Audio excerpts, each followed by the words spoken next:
Everyone's saying, oh my God, the worst thing to invest in is real estate.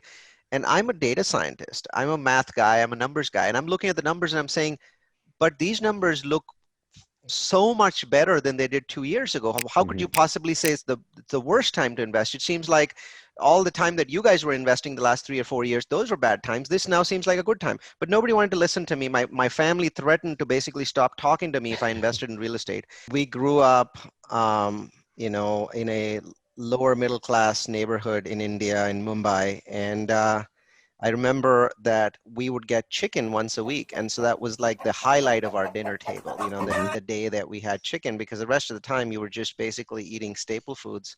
And I think that everyone should have some phase of their life where there's financial stress or, Hmm. you don't know what the future looks like, because I think that it truly builds character in a way that's almost impossible.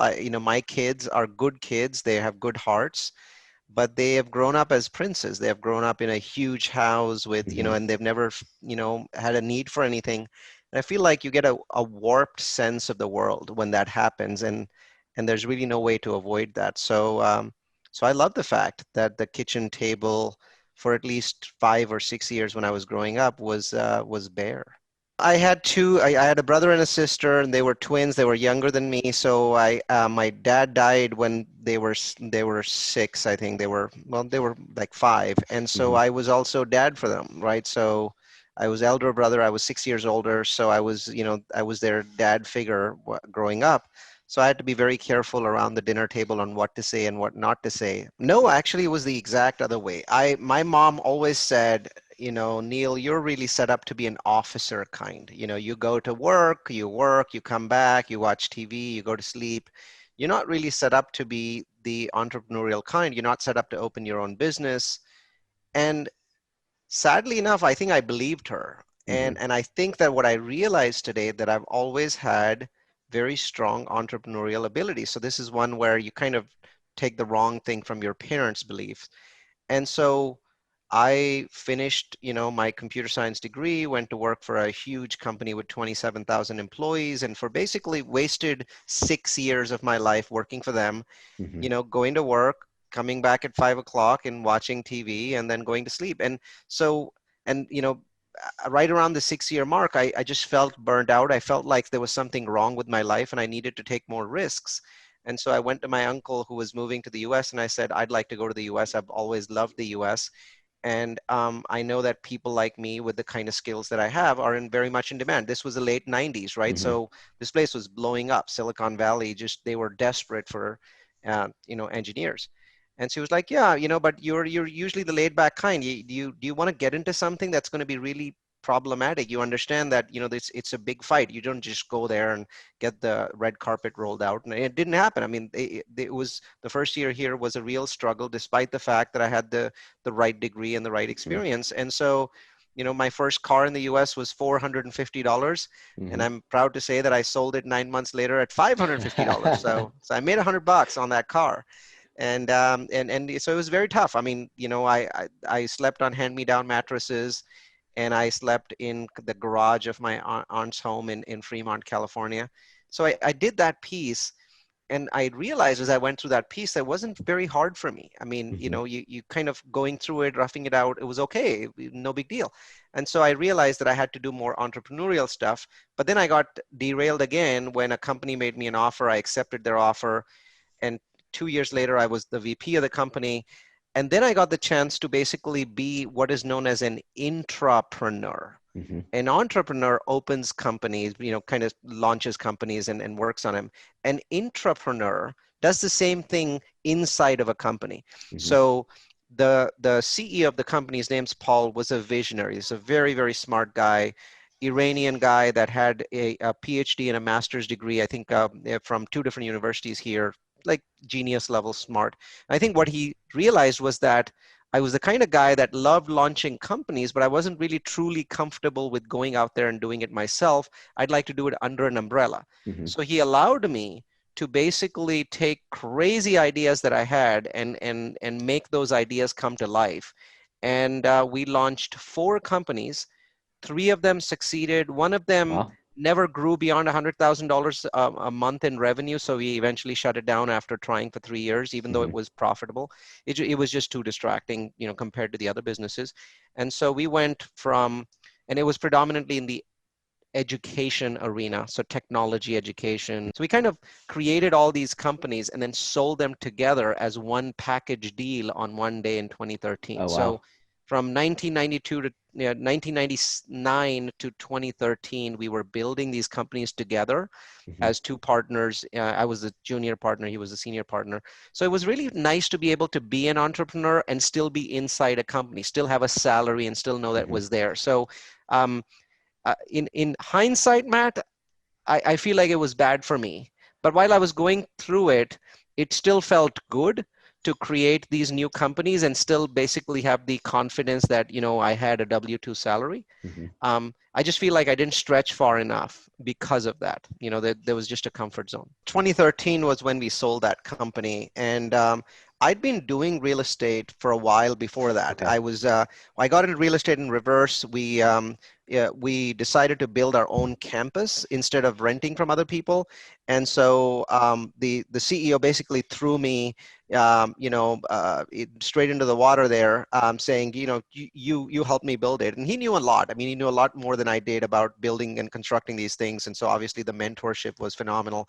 But I had to learn an incredible amount about real estate when building a campus from scratch. So, I mean, most people start with a minor rehab of a room. I started with a $6 million campus that had to be ready on July 4th, 2004. Yeah. Otherwise, we had a $10,000 a day penalty to our landlord, General Motors. Was ready. Yeah. And there was a lot of, sleeping bags going on, basically sleeping there so that we could get things done faster just to build it. And then I caught the real estate bug, and I started basically investing in real estate using technology. So that's what I'm known for. I'm known as the Mad Scientist, and my brand is basically the use of technology in different aspects of real estate and using that to 10x our business.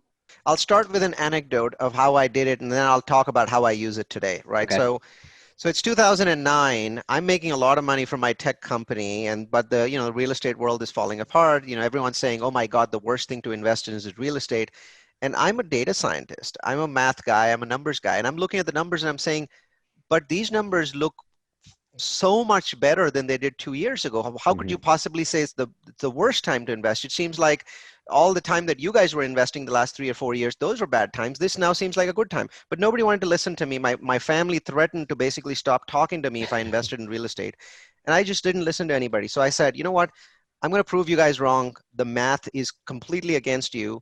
Instead of buying one rental home, I'm going to buy 10.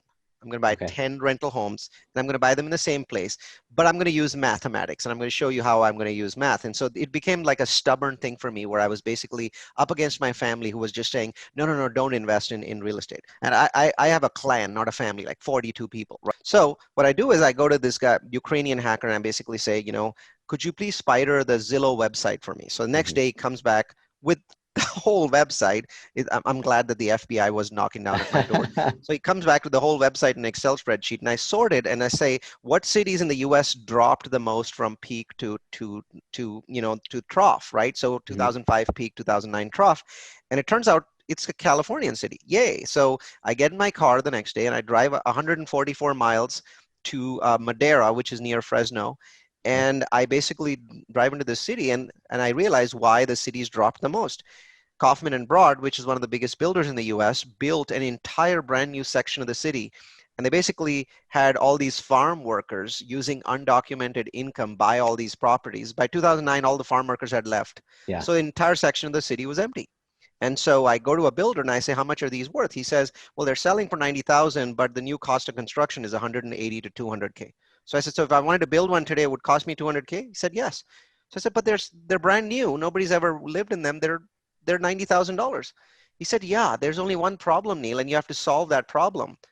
There are no renters here at this point of time. All the renters are 22 miles away in Fresno. And I'm like, so if I could figure out how to get renters here, I would be making a lot of money. You'd be like, yeah, you just buy as many as you could, right? So I went to a bank and I put 10 of them under contract. And I said, I need more than 30 days. I need more time. But banks those days, they were like, they wanted anybody and anybody to take this stuff off their hands. So I put 10 of these under contract for under $1 million. And I go off to Fresno the next day. I want to buy an older property in Fresno. I don't want to buy a bigger property. I don't want to buy one that you built in 2006. I want something that's like 20 years old and is smaller, maybe 3 bedrooms. So he finds me a property on Summerfield Drive. We go basically put that property in escrow. And then I go back to my Ukrainian hacker and I say, I want you to look at every rental listing website in the US. Figure out how to hack him so instead of one listing, you get 50 or 100 listings. And bombard me with an absolute avalanche, a mountain of leads about this one property in Fresno. Yeah. So it's like, I don't know what the heck you're doing, but hey, I'm getting paid, so I'm going to shut up and do it, right? So within 3 or 4 days, I start getting an absolute, all I've sent him are pictures and descriptions of this one Fresno property. I'm getting an absolute bombardment of leads. So what I do is basically, I hire a person in the Philippines.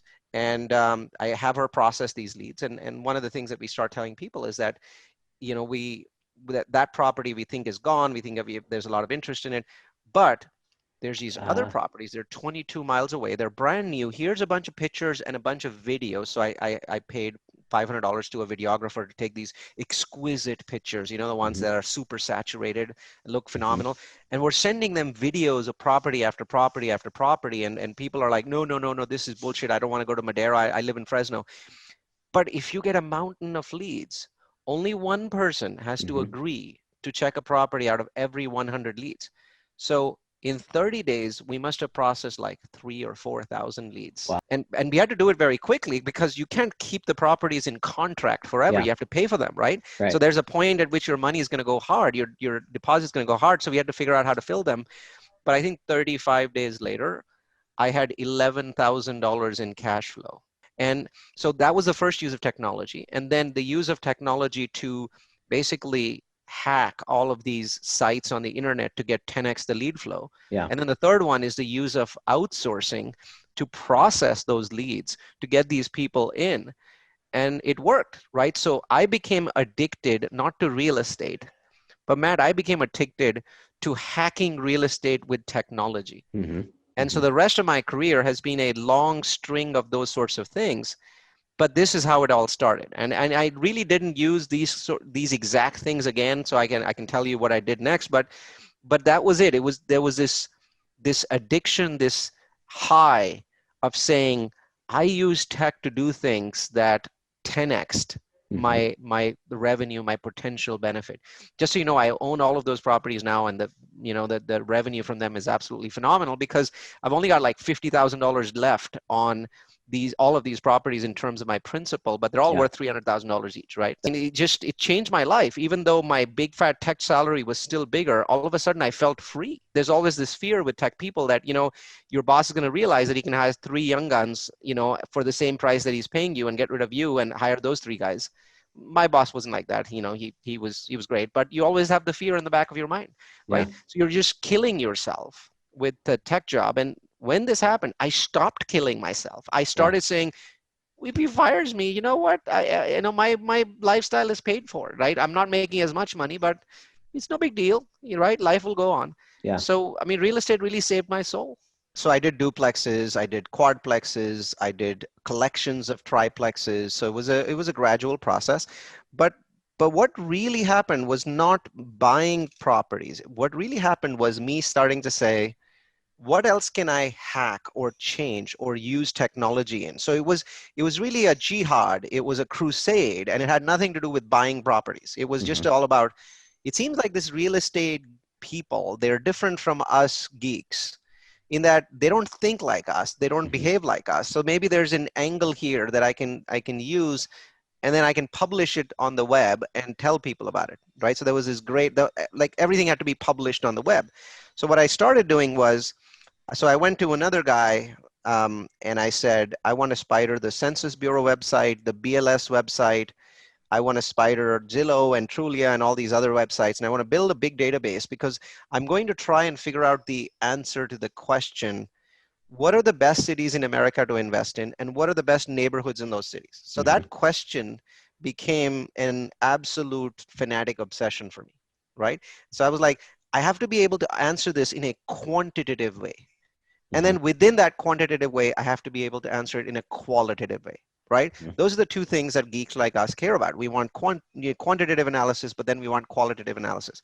So what we did was we built this database and we stuck it into this statistical software called R, right? The Okay. software is Yep. actually just called R. Yep. We stuck it in there and we started to throw lots of different parameters in there to see what really affected real estate investors' profit. What are the things that if we throw into our analysis immediately point to this city? Because we know this city is doing really, really well and people are Mm-hmm. making huge amounts of profit. So if you keep throwing those factors in, does it point directly to that city?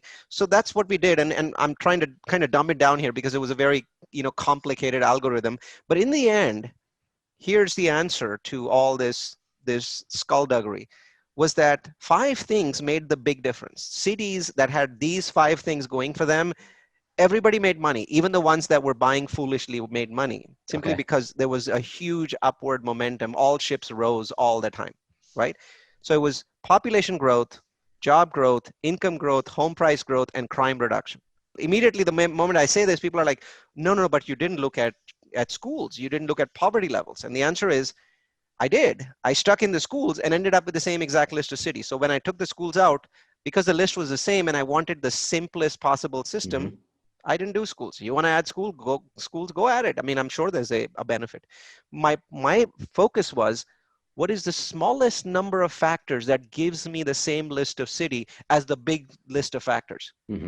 And so we did that. Then we basically switched to the neighborhoods, and we found five other factors for neighborhoods, similar factors like poverty level, ethnic mix, right? So Mm-hmm. neighborhoods with a ethnic mix that was diverse were very easy to rent up. But neighborhoods Ah. that had one ethnic mix, like all whites, all blacks, all Latinos, was very difficult because most of your leads got wasted. People would come, show up, waste your time, but then they'd realize everyone living in here is a Latino, and I'm not Latino, I'm Chinese. I'm not going to live here, right? Yeah. So they would waste a lot of your time. So we found that actually, if there was an ethnic mix which had lots of different ethnicities, you had a much higher chance of closing your marketing leads, right, for tenants. Then we put it on our website, and then we realized that very few people were looking at it. I mean, the people that looked at it absolutely adored it. They loved it. They were like, oh my God, this is the best thing ever, because in in 10 minutes, I can look at a city that I've never even heard of and Mm-hmm. tell you things about it that a broker that lives in that city wouldn't be able to tell you, right?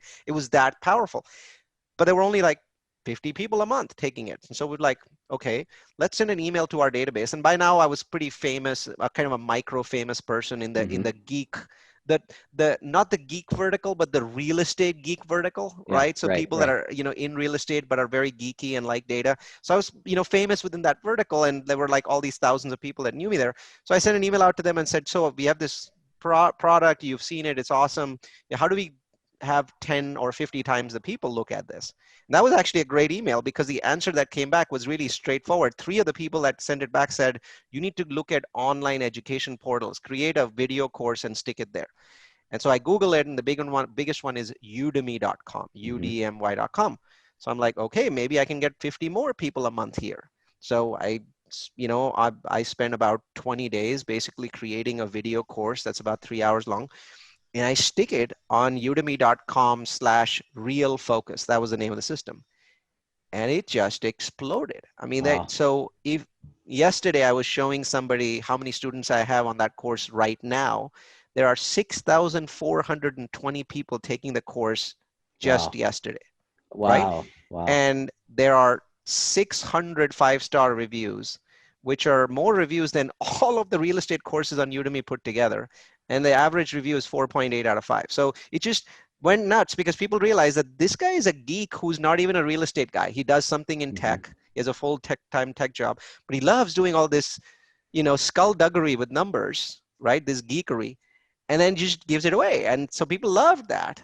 And it gave me notoriety and gave me that mad scientist tag that I enjoy so much now, right? Because it urges me on to do new experiments. So and what it also gave me is a big database of people. Udemy doesn't give me email addresses of people, but they like me so much they'd find their way to me.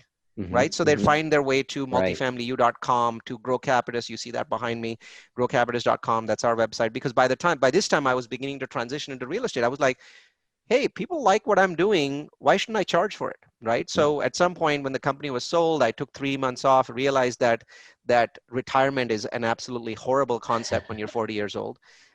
You're just going to kill yourself, right? Yeah. I mean, I was depressed. And then so it's like, okay, what's next? And it's like, well, this technology real estate thing looks good. Let's try that. And, I've already been doing some of these cool things, so I'm going to do more of it. And it was a very smooth transition because I had a big database, I had a big following. So I transitioned, ended up with over $300 million worth of real estate. There's some student housing in there. We do industrial projects, we do public storage, but the core is multifamily. Okay. Okay. So Excellent. so that, I mean, it all seems very planned out. It was horribly disjointed and sort of things just happened. We have 24 employees at last count, maybe 25, and 18 of them are full-time employees that are outsourced. We believe that the perfect company today, 2/3 of the employees are outside the US and 1/3 are in the US. If you try to cut the US piece anymore, the company loses that flavor because Americans know what Americans want. And they work in every aspect of the company. They're all full-time. They all work 40-hour weeks. And they all work US time. So they're not allowed to work any time except 8 to 5 US. And so that portion of the business became huge. And then eventually I started writing courses, video courses on how to 10x your business using virtual assistants. And every time I hold that as a webinar, at least 1,000 people show up. These courses are all free. They're on multifamilyu.com. That's multifamily followed by the letter u.com. And we get I'd say about 50,000 people that sign up for our various deep dive webinars. And we do webinars on all kinds of things. We do town halls on impact of COVID on real estate, impact of COVID on student housing, impact of COVID on industrial, impact of COVID on multifamily, single family, right? I mean, these are very deep dive, and we bring in people that are geeks. And so we're pretty famous for that. That virtual assistant piece, it starts out for the first 20 minutes explaining how to recruit them through a series of, I think, 6 demos. So it goes in, looks at the actual websites, shows you the filters. There's about 12 filters that we use because the overall quality of virtual workers is awful. It's just incredibly bad. And so these 12 filters allow you to get to the top 0.1%. And so you'll actually watch me doing 12 different filters. But then other than that, there's other filters. Even if you have good people, you need interviewing skills. So we show you how we filter people after we like them and say, yep, I want to interview this person. But then we have further filters in place, including disc tests that are free. So we give away, these free disc test links that most people don't know about. And then we go on how do we manage them? Like, what are the best practices of managing virtual assistants? What do our reports look like? So we show live reports. And then we talk about how do we embed them into our life. So I give people examples of how they make my life better, not just my company better. So it's extremely descriptive. I think there's 27 demos. For me, I'm constantly looking at opportunities being created by stress. So one of the key things that people they have a gut feel that they know this, but they don't say it to themselves often enough, is that distress creates more opportunity than boom times. I mean, in my mind, in some ways, this event is more transformative than World War II. Not in all ways, but in some ways, because we have an economy where millions of CEOs had to learn how to work from home, right? Work office habits didn't change in World War II because no foreign soldier stepped on US soil. So as far as our country is concerned, it was not as transformative as Europe, where basically the whole continent was demolished. In the last 4 months, we have taught the most important people that drive our innovation and our businesses forward. These people are key to our future. All of them have been forced to learn how to run businesses from home. And that is an absolutely transformational change. There's no going back from that. And the impact of that is going to be much greater than the healthcare impact of COVID.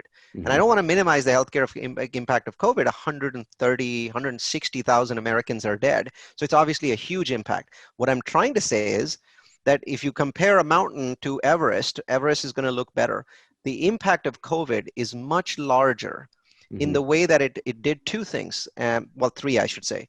Number one, what COVID has done is that it has changed the way we work forever. That is not something that we can go back to. And even if 80% of companies go back to where they were pre-COVID, it will be ridiculously transformational, because Mm-hmm. that means that 20% of companies in the US are working a different way.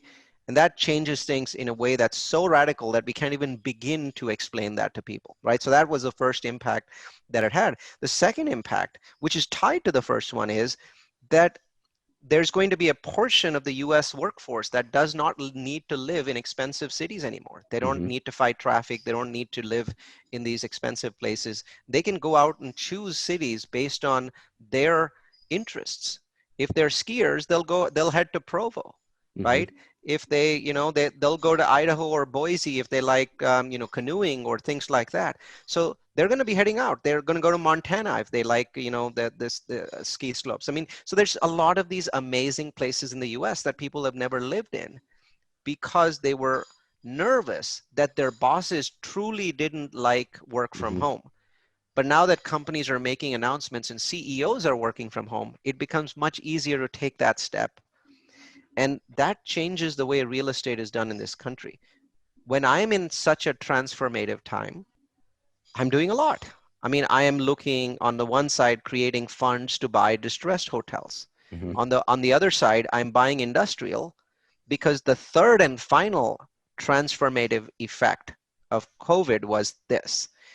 E-commerce grows 5 times the speed of the US economy. The US economy runs at 2% GDP growth. E-commerce runs at about 10%. So it's Mm-hmm. already 5x the US economy. It's the fastest vertical in the US economy.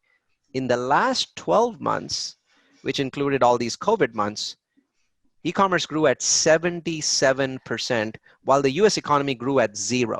So what has just happened, Matt, is that 7 years of e-commerce growth has come in 4 months, Mm-hmm. right? And that is also something that we can't step back on. I had used DoorDash 3 times in the 2 years before COVID, all in 3 times when I was in a food desert somewhere checking out a property. Yeah. I don't think that changes, because now all of my favorite places I've got, DoorDash plugged in. So now it's just pick up iPad, click DoorDash, click repeat, done. It takes roughly 10 seconds to order food now, Yeah. Yep. right? And I'm a technology guy, and I wasn't doing it before, right? Imagine how many non-technology portions of the workforce were forced to do these online things. My wife's a school teacher and has now learned Zoom and has now learned Google Classroom, something that you couldn't hold a gun to her head to do. She Mm-hmm. had no choice. That was Yeah. the only way to connect to students. So the economy becomes digitalized in a way that is almost radical, because it was forced on us. And that third change means that we need more industrial and warehousing in this country, and we need a lot less retail. I'm looking at building industrial warehouses throughout the United States in key markets where freeways intersect. Like Salt Lake City is a place where freeways intersect, and then that whole North Carolina to Georgia, Atlanta area is where freeways intersect, because there's going to be just so much shipping, right? Yeah. So I've always ordered a truckload of stuff from Amazon. Mm-hmm. So I've always had trouble with, on Thursday morning when the trash guy comes in, my recycle bin is always, full. And so what I've been doing is, and my neighbors know this, on Thursday morning, I wake up early and I go around basically filling up other people's recycle bins. And most of the time there's a little bit of space in other people's bins. In the last 4 months, I haven't been able to put one box in other people's bins. Yeah. I've seen other people roaming around on Thursday mornings trying to find empty bins. Today is a great time because there's stress, there's distress, and most of that distress is ahead of us. I mean, very, very little distress has happened in real estate at this point. I can't even really point to something and say that's distressed. But there it isn't, because it takes time, right? Mm-hmm. So the next 12 months are filled with opportunity. Why wouldn't I take advantage of it? You know, whether you're interested in investing in, you know, technology driven syndications, or you're interested in learning how to do what we do, because we teach boot camps about that, or you're interested in just taking our massive array of free courses, the best place to go to is multifamilyu.com. That's multifamily followed by the letter u.com. The other option is, if you want to listen to about, I've been on about 200 podcasts now, is just to type Neal, Neal Bawa, B-A-W-A, and hit enter in Google. I have the extreme fortune and extreme misfortune of being the only Neal Bawa on the World Wide Web. There's podcasts, there's conferences that I'm presenting at that have published their videos of the conference. So and then all kinds of geeky articles from me. So watch out, Geek Alert.